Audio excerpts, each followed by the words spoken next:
আমাদের মূল ক্লাসরুমের কন্টিনেন্টাল ডিপ থিওরির ওপরে ৮০ নম্বরের যে এমসিকিউ টেস্ট হয়েছে সেই টেস্ট থেকে কিছু প্রশ্ন নিয়ে আলোচনা করছি।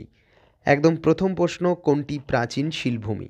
ব্রাজিল, কানাডা এবং সাইবেরিয়া, এগুলি সবই প্রাচীন শিলভূমি। ২, মহাদেশের অনুভূমিক স্থানচ্যুতির ধারণাটি কে প্রদান করেছিলেন? উত্তরটা এফ.ডি.বি. টেলর, অর্থাৎ horizontal displacement of continent, FB. টেলরের দেয়া ধারণা। ডার বাউ ডার এরান গ্রন্থটির লেখক কে? কার লেখা? কোবারের লেখা একটি গ্রন্থ। এটি নেট সেট পরীক্ষায় ভীষণভাবে এই প্রশ্নটি আসে। ৪, মহিষঞ্চরণ মতবাদটিকে বিজ্ঞানসম্মতভাবে ব্যাখ্যা করেন কে? অ্যাকচুয়ালি এই কন্টিনেন্টাল ডিপ কনসেপ্টটা সর্বপ্রথম বিজ্ঞানসম্মত এবং সর্বজন গ্রাহ্য জায়গায় নিয়ে যাওয়ার কাজটা করেছিলেন অ্যালফ্রেড ওয়েগনার। ৫-এর প্রশ্ন, অ্যালফ্রেড ওয়েগনার মহিষঞ্চরণ মতবাদ কত সালে প্রকাশ করে? ১৯১২ সালে প্রকাশিত হয় অ্যালফ্রেড ওয়েগনারের মহিষঞ্চরণ মতবাদ। ৬, মহিষঞ্চরণ তত্ত্বের প্রথম ব্যাখ্যা কে দেন? স্নাইডার দিয়েছিলেন প্রথম কন্টিনেন্টাল ডিপ্টের কনসেপ্টটা ফার্স্ট টাইম তিনিই ব্যাখ্যা করেছিলেন, স্নাইডার। ৭, প্যানজিয়া কোন ভূতাত্ত্বিক যুগে অবস্থান করত? অ্যাকচুয়ালি কার্বনিফারাস টাইম পিরিয়ডে প্যানজিয়া বিলং করত। ঠিক আছে, এখানে অপশন অনুযায়ী কার্বনিফারাস হবে। ৮, পরিমার্জিতভাবে অ্যালফ্রেড ওয়েগনার কত সালে মহিষঞ্চরণ মতবাদ প্রকাশ করেছিলেন? ১৯২২ সালে পরিমার্জিতভাবে এটি প্রকাশিত হয় পুনরায়। ৯, কোন সময়কালকে ওপেনিং দ্য টেথিস বলা হয়? ট্রিয়াসিক ও জুরাসিক এই সময়ক্রমকে বলা হয় ওপেনিং দ্য টেথিস। ১০, ওয়েগনার মহিষঞ্চরণের জন্য নিম্নলিখিত কোন বিষয়টি দায়ী বলেছিলেন? অ্যাকচুয়ালি জোয়ারি বল ও প্লবতা এই বিষয়টাকেই তিনি সর্বাধিক গুরুত্বপূর্ণ ফ্যাক্টরস হিসাবে দায়ী করেছিলেন, জোয়ারি বল এবং প্লবতা।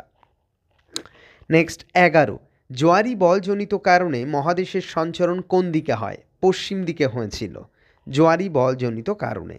ওয়েগনার ছিলেন জার্মান আবহবিদ, তিনি একজন আবহবিদ ছিলেন। ১৩, বৈষম্যমূলক অভিকর্ষ বলজনিত কারণে মহাদেশের সঞ্চালন কোন দিকে হয়? উভয় গোলার্ধের নিরিখেই নিরক্ষরেখা মুখী হবে। বৈষম্যমূলক অভিকর্ষ বলজনিত কারণে মহাদেশের সঞ্চরণ যেটা, সেই সঞ্চরণটা হবে বেসিক্যালি উভয় গোলার্ধ থেকেই নিরক্ষরেখার দিকে। Okay. ১৪, the name Pangaea is ডাইভ ফ্রম অ্যানিসিয়েন্ট কোন ওয়ার্ড? গ্রিক ওয়ার্ড থেকে এসেছে এটি। নেক্সট ১৫, জিগস অফ ইট কোন মহাদেশের ক্ষেত্রে প্রযোজ্য? দক্ষিণ আমেরিকা এবং আফ্রিকা এই দুই মহাদেশের পারস্পরিক খাজে খাজে মিলে যাওয়ার ঘটনাটাকেই ওয়েগনার জিগস অফ ইট হিসাবে চিহ্নিত করেন। ১৬, ওয়েগনারের মতে প্যানজিয়া কেন্দ্রে অবস্থান করত কোন মহাদেশ? প্যানজিয়ার কেন্দ্রে আফ্রিকা ছিল কেন্দ্রে প্যানজিয়ার। ১৭, মেরু ভ্রমণের ধারণা কোন বিষয় থেকে প্রমাণিত হয়? পুরাচুম্বকীয় যে প্রমাণ রয়েছে, প্যালিওম্যাগনেটিজমের যে ধারণা, সেটা থেকে আমরা বুঝতে পারি মেরু ভ্রমণের ধারণাটি। ১৮, ওয়েগনারের মতে মহিষঞ্চরণ শুরু হয়েছে দক্ষিণ মেরু থেকে। অ্যাকচুয়ালি ওয়েগনার মনে করেন মহিষঞ্চরণ শুরু হয়েছে দক্ষিণ মেরু থেকে।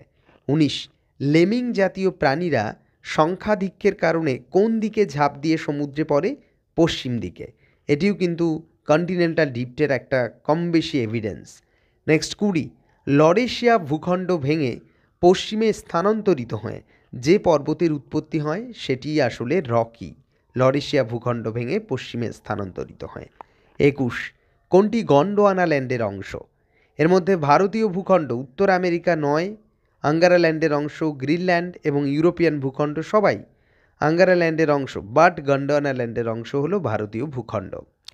২২, কোন ভূতাত্ত্বিক যুগে নিরক্ষরেখা টেথিস সাগর বা মহাসাগরের ওপর দিয়ে অতিক্রম করেছিল? কোন ভূতাত্ত্বিক যুগে নিরক্ষরেখা টেথিস সাগরের ওপর দিয়ে অতিক্রম করেছিল? টার্শিয়ারি যুগে, টার্শিয়ারি টাইম পিরিয়ডে এটা হয়েছিল। ২৩, প্যান্থালাসা পরবর্তীতে কোন মহাসাগরে পরিণত হয়? প্রশান্ত মহাসাগরে। ২৪, গ্লাসোপটেরিস আসলে কি? আসলে এটি ফার্ন জাতীয় উদ্ভিদের জীবাশ্ম। ওকে। ২৫, টেট্রাহেড্রাল মতবাদ কোন বিজ্ঞানী দিয়েছেন? লোথিয়ান গ্রিন দিয়েছেন এই মতবাদটি। ২৬, আফ্রিকার পশ্চিম উপকূল ও দক্ষিণ আমেরিকার পূর্ব উপকূলের মধ্যে গুরুত্বপূর্ণ সাদৃশ্য কোনটি? জীবাশ্ম ও উদ্ভিদ সংক্রান্ত সাদৃশ্য মেলে আফ্রিকার পশ্চিম উপকূল এবং দক্ষিণ আমেরিকার পূর্ব উপকূলের মধ্যে। 27 ড্রিফট হাইপোথিসিস কোন বিজ্ঞানী দিয়েছেন? অ্যান্টনিও স্নাইডার দিয়েছেন এই ড্রিফট হাইপোথিসিস। যদি বলে অনলি ড্রিফট হাইপোথিসিস তাহলে উত্তরটা Snider. 28 the origin of continent and ocean গ্রন্থটির লেখক Wegener. The origin of continent and ocean. 29 Du Toit এর সাথে কোন বিষয়ের যোগ রয়েছে? কন্টিনেন্টাল ড্রিফটের যোগ রয়েছে। সবাইকে আমি কমেন্ট সেকশনে জানাতে বলবো কি এই বিষয়টি। নেক্সট 30 নিচের কোনটি লরেশিয়ার অন্তর্গত নয়? স্বাভাবিকভাবেই উত্তর আমেরিকা, ইউরোপ অ্যান্ড এশিয়া সবই লরেশিয়ার অংশ, কিন্তু আন্টার্কটিকা তো নয়, এটা গন্ডোয়ানা ল্যান্ডের অংশ। নেক্সট 31 গন্ডোয়ানা ল্যান্ডের ভাঙন হয়েছিল কোন যুগে? ক্রিটেসিয়াস যুগে হয়েছিল গন্ডোয়ানা ল্যান্ডের ভাঙন। প্যানজিয়া নয়, গন্ডোয়ানা ল্যান্ডের মধ্যে পুনরায় ভাঙন, যেটা ক্রিটেসিয়াস টাইম পিরিয়ডে হয়েছিল। 32 নিচের কোন মহাদেশটি গন্ডোয়ানা ল্যান্ডের অংশ নয়? ইউরোপ, অবশ্যই আঙ্গারাল্যান্ড বা লরেশিয়ার অংশ। 33 সি ফ্লোর স্প্রেডিংয়ের ধারণা কে দেন? হ্যারি হেজ দিয়েছিলেন এই ধারণাটি। লরেশিয়া নামটি এসেছে কানাডার লরেন্সীয় ভূখণ্ড থেকে। লরেশিয়া কথাটা এসেছে কানাডার লরেন্সীয় ভূখণ্ড থেকে। 35 পৃথিবীর কোন মহাসাগরের আয়তন ক্রমশ হ্রাস পাচ্ছে? প্রশান্তের। একইভাবে কোন মহাসাগরের আয়তন ক্রমশ বাড়ছে? উত্তরটা আটলান্টিক। 36 প্যানজিয়া কথার অর্থ একক স্থলভাগ। 37 পৃথিবীর প্রাচীন ভূখণ্ডকে কি বলা হয়? শিলভূমি বলে পৃথিবীর প্রাচীন ভূখণ্ডকে। 38 মহাদেশসমূহের খাপে খাপে জোর লেগে যাওয়াকে ওয়েগনার বলেছেন জিগস ফিট। 39 ভারতের কোন অঞ্চলে শিলভূমি দেখা যায়? দক্ষিণ ভারতের মালভূমি অঞ্চলে। 40 মেসোসরাস কি? ছোট কুমির জাতীয় প্রাণীর জীবাশ্মই হল মেসোসরাস। এরপর রয়েছে কনভেকশন কারেন্ট থিওরি কার? হোমসের ধারণা এটি। কনভেকশন কারেন্ট থিওরি হোমসের। থার্মাল কন্ট্রাকশন থিওরি কে দিয়েছেন? জেফ্রিজ দিয়েছেন। দেখবেন নেটসেট পরীক্ষায় সব আসে। অ্যান্ড জিওসেনক্লাইন বা মহিখাতের ধারণা কে দিয়েছেন? হল অ্যান্ড দানা দিয়েছেন। কোনটি প্রাথমিক পর্বের ক্রিয়া? 44-এ রয়েছে। লিথোজেনেসিস আমরা জানি যে বেশ কয়েকটা স্টেজের মধ্যে দিয়ে মাউন্টেন বিল্ড আপ হয়, তো তার প্রথম স্টেজ হলো লিথোজেনেসিস। 45 কোবারের মহিখাত তত্ত্বটি কটি পর্যায়ে বিভক্ত? 3টি পর্যায়ে। আমরা জানি লিথোজেনেসিস, অরোজেনেসিস, গ্লিপ্টোজেনেসিস, এই কনসেপ্ট। ওকে, তো 45টা প্রশ্ন আমরা এক্সপোজ করলাম আমাদের ইউটিউবে। মূল পরীক্ষায় 80 নাম্বারের প্রশ্ন দিয়ে সাজানো হয়েছিল এই পরীক্ষাটি, যেটি জিওটেকটনিকের GT7 কোডের কন্টিনেন্টাল ডিপ থিওরির ওপর সাজানো।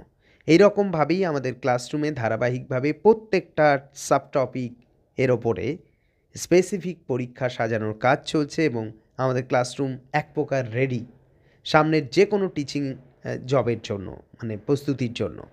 তো যার যখন ইচ্ছে ক্লাসরুমে অ্যাডমিশন নিয়ে সিস্টেমেটিকভাবে সমস্ত ক্লাস যেমন করতে পারবে এবং সমস্ত পরীক্ষা সে দিতে পারবে। আমাদের ক্লাসরুমের মূল সম্পদ হলো ক্লাস, প্রত্যেকটা সাব টপিক ধরে ধরে ক্লাস এবং তার সঙ্গে মক টেস্ট এবং সঙ্গে লাইব্রেরি রয়েছে। যাদের ইচ্ছে যখন তখন আমাদের ক্লাসরুমে অ্যাডমিশন হওয়া যেতে পারে। দেখা হচ্ছে পরের ভিডিওতে। টাটা।